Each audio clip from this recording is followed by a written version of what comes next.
Welcome to the Tech Egg. Don't get scrambled. Enjoy the video. You start by getting power and connectivity right. Plug the Nest into a stable 5V/1A outlet using the supplied adapter. Make sure the LED shows startup. Next, open the Google Home app and sign in with your Google account. You need that link. Once done, add a new device and select Nest. When the device announces a code, confirm it in the app.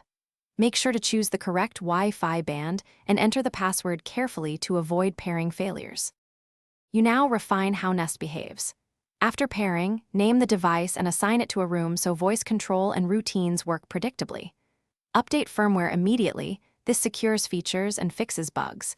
Then, set motion zones and sensitivity.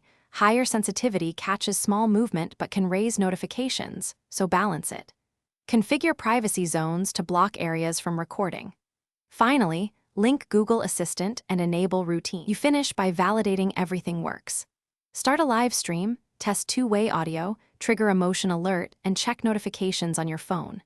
If something fails, reboot the Nest and your router, then rejoin Wi-Fi and redo the pairing step in the Google Home app.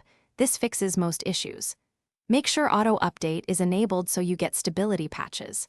If problems persist, record any error code or LED pattern. That specific info speeds up support and avoids repeated steps.